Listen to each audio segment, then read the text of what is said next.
అందరికీ ఇంకా అత్తయ్య వాళ్ళ ఇంట్లో సంక్రాంతి క్లీనింగ్ అయితే మొదలైపోయిందండి. హైదరాబాద్ నుంచి అత్తయ్య వాళ్ళ ఇంటికి రాగానే క్లీనింగ్ అయితే స్టార్ట్ చేసేసామండి.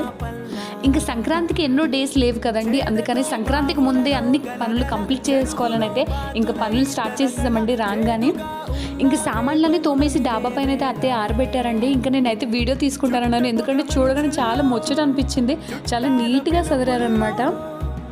ఇంకా అత్తయ్య సదురుతూ కొన్ని విషయాలు అయితే చెప్పారండి. మా హస్బెండ్ స్కూల్కి తీసుకెళ్ళిన లంచ్ బాక్స్ అండ్ మా హస్బెండ్ తిన్న ప్లేట్, అలా కొన్ని వస్తువులు చూపించారండి. చాలా హ్యాపీ అయితే అనిపించింది నాకైతే. స్వీట్ మెమొరీస్ అనమాట. ఇంకా మీ ఇంట్లో హడావుడి ఎలా ఉంది, సంక్రాంతి ఎలా సెలబ్రేట్ చేసుకోబోతున్నారు కమెంట్ చేసేయండి. నాకైతే చాలా ఈగర్గా ఉందండి సంక్రాంతి ఎప్పుడెప్పుడు వస్తుందా అనేసి. చుట్టాలు అయితే ఇంకా రావాల్సి ఉందండి. అందరూ వచ్చేసాకైతే చాలా ఎంజాయ్ చేయబోతున్నాము. ఆ వీడియోస్ అన్నీ మీకు పోస్ట్ చేస్తాను నేను. చూడండి మా చిన్న పాప కూడా ఎలా హెల్ప్ చేస్తుందో, మాకు చిన్ని సామాన్లు అందిస్తుందండి. ఇంకా అత్తయ్య నేను అలా సరదాగా మాట్లాడుకుంటూ సామాన్లు అయితే తుడిచేసామండి. ఇది తెలుగు పీపుల్కి చాలా పెద్ద పండగ కదా, చాలా బాగా సెలబ్రేట్ చేసుకుంటారు. మెయిన్గా నాకు ఎక్కడో తెలియదు కానీ కోనసీమ ఏరియాలో అంటే వెస్ట్ గోదావరి సైడ్ అయితే చాలా బాగా ఉంటుందండి. ఇన్ని ఇయర్స్ మిస్ అయిపోయానా అని అనిపించింది నాకైతే.